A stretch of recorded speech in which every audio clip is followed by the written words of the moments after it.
Boa noite a todos. Dando sequência aos nossos encontros das segundas-feiras, hoje vamos falar sobre esse tema, experiências de iluminação.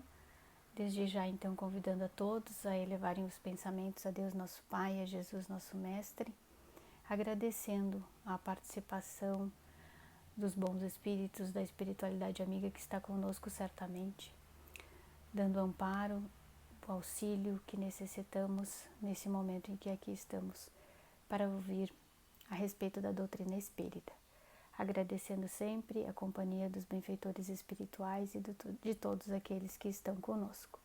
Que a paz e a luz do Mestre Jesus nos acompanhem hoje e sempre. Que assim seja. Vamos falar então hoje sobre experiências de iluminação. A existência terrena é uma experiência de aprendizagem valiosa, através do qual o espírito, em sua essência superior, penetra nos arquivos grandiosos do inconsciente coletivo e individual, para bem o assimilar, ampliando a sua capacidade de discernimento e de conquistas libertadoras. Cada experiência no carreiro orgânico faculta-lhe conquistar mais conhecimentos e melhor capacidade para desenvolver os sentimentos, aumentando a habilidade para entender-se, para compreender as demais criaturas e amar-se amando-as.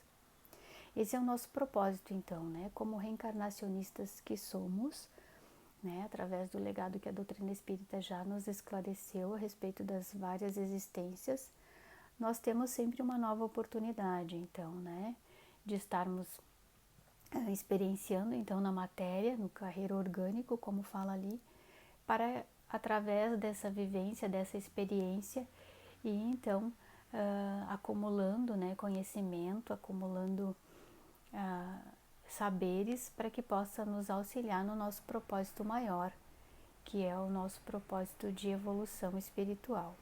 Então é através dessas existências terrenas, nas quais nós estamos inseridos, é que o nosso espírito, de muito tempo que já vem nessa caminhada, ele vai acessando então, através dessas experiências, o conhecimento que ele já traz e acumulando, através das vivências, novos conhecimentos. Não fossem tais oportunidades, não haveria como compreender-se as diferenças psicológicas, intelectivas, morais, econômicas e de saúde que caracterizam a humanidade. É só então através da explicação, da explicação que a doutrina nos traz a respeito das várias oportunidades reencarnatórias que nós temos, das vivências que a gente acumulou, de alguma pendência que ora a gente possa ter deixado para trás, é que a gente encontra então, a explicação para todas essas diferenças que a gente experiencia, e conhece nas nossas vivências, Algumas dificuldades, algumas criaturas têm dificuldades na econômica, outras na área da saúde, e essas diferenças então elas são explicadas para nós, fazem com que a gente entenda essas diferenças através das explicações que a doutrina nos traz a respeito das várias vidas sucessivas. Continuando, reduzindo-se o ser a uma única existência corporal, ele fadado a carregar o peso do caso feliz ou desventurado, impondo-lhe um destino que não tem direito nem recurso para modificar, submetendo-se indefeso às injunções desgovernadoras da fata ocorrência. Então, essa expressão fato aqui se refere a uma decisão jurídica baseada na lei islâmica, onde não há recurso, a criatura é condenada e não tem por onde recorrer. Por conta das várias explicações que a gente recebe da doutrina espírita acerca da reencarnação, a gente já tem esse entendimento de que a gente, mesmo errando, mesmo em dificuldade, mesmo ainda tendo algumas implicações para nos reformar, a gente está sempre recebendo uma nova oportunidade, a gente está sempre recebendo de Deus, nosso Pai, o nosso Criador, uma outra chance, Isso faz com que a gente, então, não esteja fadado a esse erro,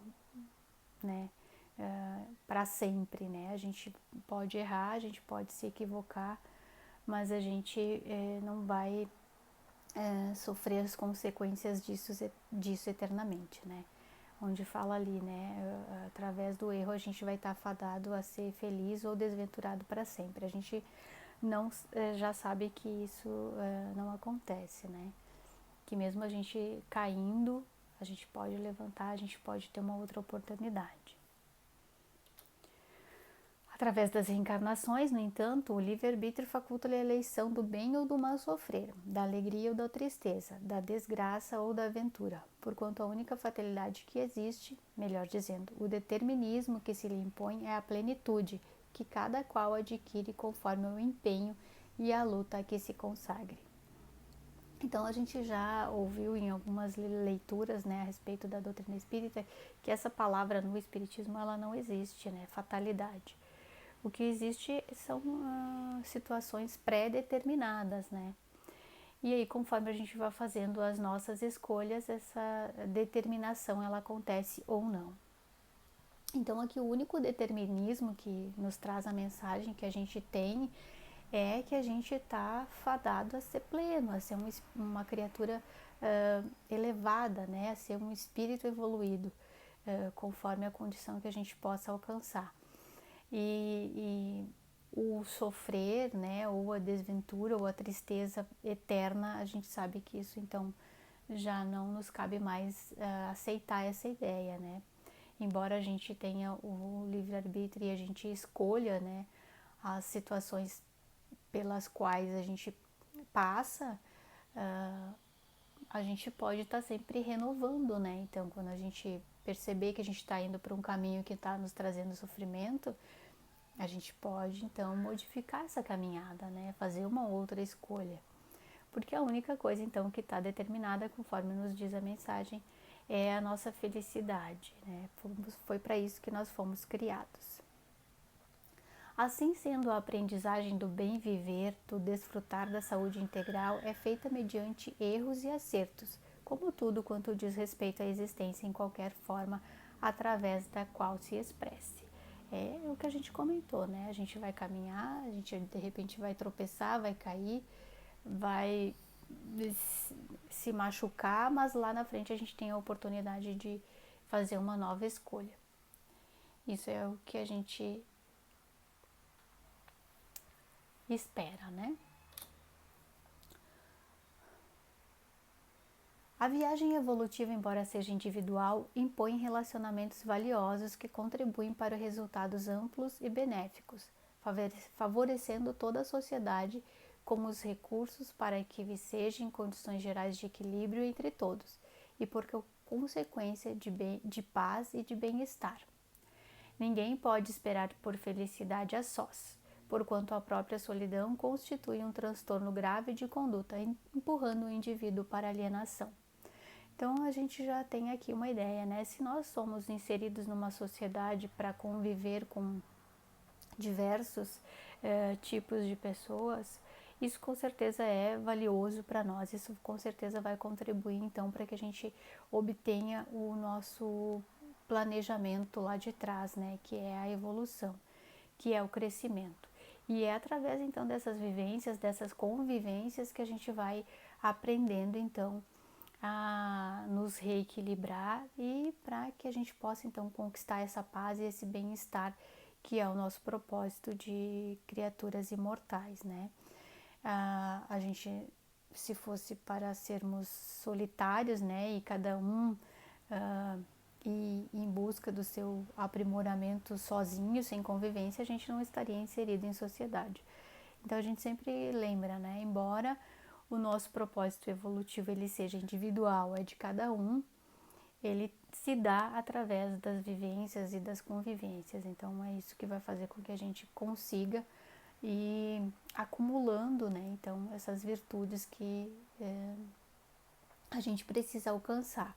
E é através das convivências, então, né, dessas convivências com a diferença, através do respeito para que a gente tenha com os outros, é que a gente vai aprender e vai com certeza em busca desse nosso propósito maior.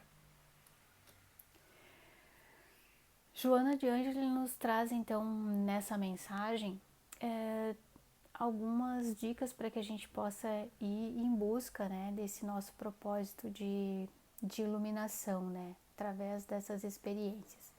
E aí uma delas que Joana fala é em perder-se e achar-se. E ele diz assim: quando se rompem os primeiros laços entre o filho e os pais, a criança começa a dizer não. A sua personalidade se vai formando. Nasce a sua identidade, que necessita de independência para o amadurecimento, para o enfrentamento dos próprios desafios. Não poucas vezes, nessa fantástica aventura da autoidentificação, ocorre o perder-se a fim de mais tarde achar-se. Isso ele nos trouxe, a Joana nos trouxe o exemplo da criança, né? Mas isso a gente pode tomar para as nossas vivências. A gente passa por diversas situações, a gente enfrenta diversos desafios, né? Que às vezes a gente acha que está preparado para aquilo e no fundo não está, e aí a gente acaba, né, tendo algum percalço, mas a gente tem que estar pronto então para essa identificação, né? De quando eu me perdi, né, para enfrentei alguns desafios e não venci, mas que lá adiante eu posso retomar o caminho. Continuando. Jesus concebeu e expôs a parábola do filho pródigo sobre os perdidos para demonstrar que ele viera para esses sofredores e desorientados, que ele os encontraria e reconduziria às suas origens, na doce expressão do Pai misericordioso, o que conseguiu com êxito retumbante, demonstrando aos seus antagonistas que, de alguma forma, eles estavam perdidos, mas que também estavam sendo encontrados, tendo a chance de retornar à casa do Pai. Aqui Joana então faz essa referência, né, à parábola do filho pródigo, que é aquela que Jesus nos trouxe, nos exemplificou, né, de um pai que tinha 2 filhos, que um deles, o mais novo, digamos assim, não quis ficar trabalhando na fazenda, né, ou ajudando o pai e preferiu sair e viver experiências novas. O pai deixou que ele fosse, né, e o filho foi lá fora, experienciou diversas situações e acabou por entendendo que aquelas vivências não estavam lhe trazendo nenhum êxito e resolveu voltar para casa. E o pai, né, recebeu ele então com os braços abertos. O pai então deixou que o filho fosse, que experienciasse, que tivesse as suas vivências, mas quando ele quis retornar, estava ali para lhe acolher. E é assim, né, que Jesus e que Deus, nosso Pai, que o Criador age com a gente, né? Tá sempre ali disposto a nos dar uma nova oportunidade, mesmo quando a gente se perde, mesmo quando a gente cai, mesmo quando a gente tem essas situações de se perder, mas quando a gente resolve retomar então o caminho, a gente vai ser amparado, a gente vai ser assistido com certeza, né? Basta que a gente tenha esse discernimento, né, de que as escolhas que eu fiz talvez não tenham sido muito proveitosas, então eu tenho que retomar uma caminhada que vai nos fazer com que eu progrida. O ser amadurecido pela dor redescobre que tem um Pai misericordioso, que nem sempre o censurou quando ele partiu ou dificultou a sua viagem, mas que, com certeza, o espera na sua afeição não ultrajada. Essa conquista de consciência de si mesmo é a chave mágica para a decisão de voltar para casa, de retornar às experiências de identificação com a vida. Já não se trata de uma volta à inocência, agora transformada em conhecimentos diversos, em sofrimentos dignificadores, em discernimento entre a raga, que seria a paixão e a ilusão, e a realidade. Então, quando a gente porventura quebre a cara, né, como diz o ditado, a gente tem que ter essa consciência, né, de que aquilo tudo que a gente viveu, ele tem que ter alguma serventia, né, a gente tem que utilizar aquilo para nossa melhora, para a gente não errar de novo de preferência, mas a gente tem que ter sempre essa certeza, né, de que a gente tem um Pai misericordioso que quer o nosso melhor, que quer o nosso êxito, e mesmo a gente tendo desviado do caminho, mesmo a gente tendo se ausentado, Ele vai estar lá para nos auxiliar, para nos receber quando a gente estiver pronto para a volta. O desafio de Jesus prossegue na atualidade, com as mesmas características, representada no seu chamamento à consciência de felicidade, naturalmente para aqueles que a perderam ou não a tiveram. São porquanto filhos pródigos, saindo da casa paterna para desfrutar as heranças divinas no país longínquo. Tendo essa certeza de que a gente tem para onde voltar e que a gente vai ser acolhido, a gente com certeza vai aprender então com as nossas dificuldades e tentar, né, o máximo possível se alinhar no caminho do bem.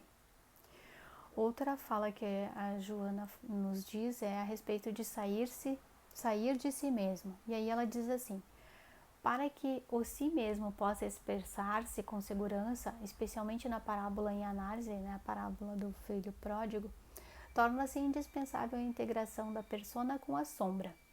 Trata-se de uma aceitação consciente de si mesmo, compreendendo o seu lado sombra e as suas dificuldades em lidar com ele.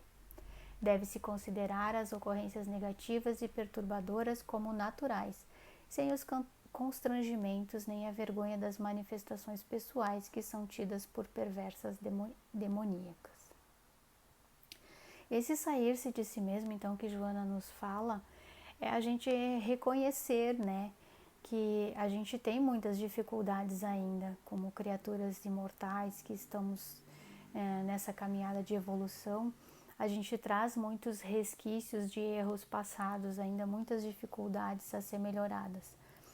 E quando a gente identifica essas dificuldades, essas sombras que ela fala ali, a gente consegue entender, né, que nós não somos criaturas perfeitas ainda, né, que estamos em busca dessa perfeição relativa, mas que até que a gente a encontre, né, que a gente consiga essa perfeição, a gente tem muitas dificuldades ainda com que lidar dentro de cada um de nós, né? E a gente não pode, por conta dessas dificuldades, nos constranger de uma maneira a nos ficar estacionado, muito antes pelo contrário, identificando as dificuldades, né? A gente tem que ir trabalhando com elas, fazendo com que elas se transformem, então, de dificuldades para aquelas virtudes que a gente também busca na nossa caminhada. Então, esse sair-se de si mesmo é o entender que nós somos criaturas que ainda temos dificuldades e, identificando essas dificuldades, a gente possa trabalhar elas, né? Sair de si mesmo é fruir por antecipação o retorno que se dará com a conquista realizada quanto sucedeu com Jesus, crucificado, mas livre, indesejado, no entanto triunfante, porquanto em busca da verdade conseguir atingir o estado mais alto da consciência. É a vitória sobre os impositivos existenciais, embora já fosse perfeito como o Pai Celestial é perfeito. Aqui nos fala de Jesus, né? Que mesmo nas dificuldades ele não fraquejou, né?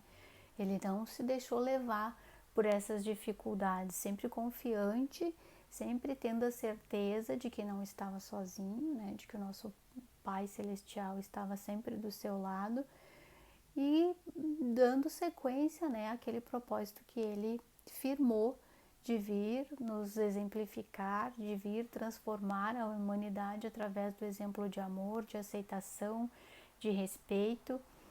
E com certeza essa mensagem ela foi exitosa, a gente não tem nem como duvidar disso, né? Porque até hoje ela permanece entre nós. A gente ainda tem alguma dificuldade de entender, de compreender, de praticar, mas a mensagem está aí sempre ao nosso alcance. Desse modo, a evolução do ser, sua felicidade e harmonia dependem exclusivamente dele mesmo, contando com a misericórdia e a bonança do amor sempre responsável que Deus nos concede e de nós espera retorno. Quando os indivíduos se aperceberem das vantagens do amor a si mesmo, no início, ao seu próximo como consequência, e por fim a Deus, tudo se lhe modificará durante a viagem orgânica, pois que esse tropismo superior a alcançá-lo ao estágio de evoluído. Tropismo, então, é a palavra que significa o movimento de crescimento das plantas. Então, esse é o nosso objetivo, né? De crescer, de evoluir. E por isso, então, né, que a gente tem sempre que contar com a misericórdia, com o amor divino, sempre nos auxiliando e sempre estando disposto a nos amparar.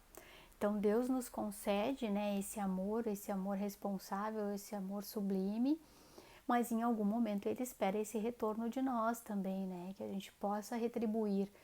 Primeiro fala, né, na segunda parte, nos amando, né, depois amando o nosso próximo, e aí como consequência desse amor a si e ao próximo, a gente com certeza estará apto a amar a Deus, né, sobre todas as coisas.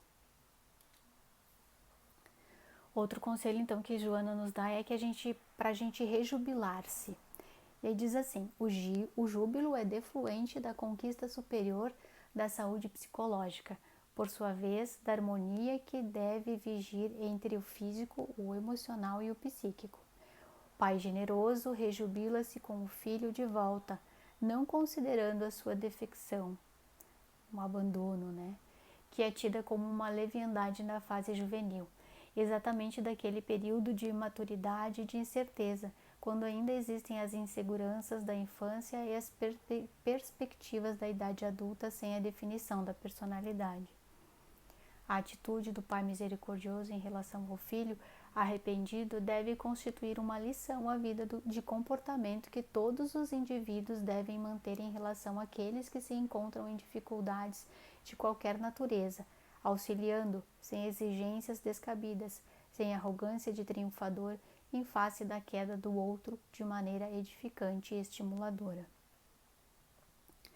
Então a gente deve ter esse júbilo, né? Essa alegria, com a certeza de que a gente vai sempre ter então para onde voltar, né? O nosso Pai generoso, como fala ali, ele também fica alegre quando percebe, né, que apesar das nossas dificuldades, né, apesar do nosso abandono momentâneo, né, voluntário ou não, de uma obrigação, da nossa obrigação principal, que é o nosso propósito evolutivo, ele fica muito feliz quando a gente consegue discernir e voltar então, né, para o caminho reto, para o caminho do bem. Porque ele entende, né, que as nossas dificuldades, elas são consequência da nossa imaturidade espiritual. E aí é só através então das vivências que a gente vai conquistar essa maturidade espiritual, e aí a gente vai ter a certeza, né, de quando a gente puder e quiser voltar, a gente vai ser muito bem recebido, muito bem amparado e auxiliado pelo nosso Pai misericordioso, né? É um propósito. E na segunda parte ali nos pede que a gente faça o mesmo, então, com relação, né, àquelas criaturas que caminham conosco, que independente dos comportamentos que possam, né, ser desabonador ou que a gente possa não concordar, que a gente esteja de braços abertos para receber essas criaturas quando elas retornarem, então, né, à consciência, ao caminho de evolução, de acerto, né, sem exigir perfeição de ninguém, porque nós também encontramos-nos ainda em dificuldade. Todos os seres humanos estão comprometidos com o universo, assinalados por um importante labor a desempenhar em qualquer situação em que se encontre. A harmonia é resultado de muitos fatores, alguns diversos, que se unem formando um conjunto de equilíbrio.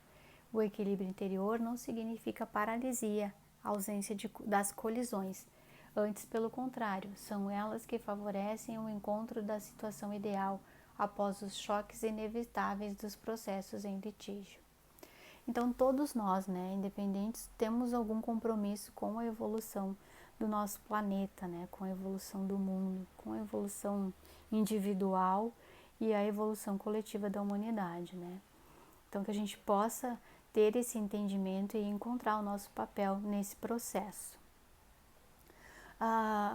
Na segunda parte ali fala, né, que a harmonia é resultado de muitos fatores, e alguns desses fatores eles podem não ser só coisas boas, né, que pode significar algumas divergências, algumas colisões, alguns atrapalhos, Mas são esses atrapalhos, são essas colisões, né? São essas situações às vezes inevitáveis de choque que fazem com que a gente cresça, né? Então, embora a harmonia seja o resultado final, não quer dizer que para a gente chegar a essa harmonia a gente não precisou de alguns embates, né?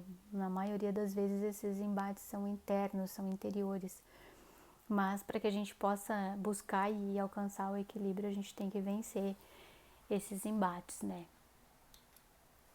A vida humana é um convite ao desenvolvimento dos valores adormecidos.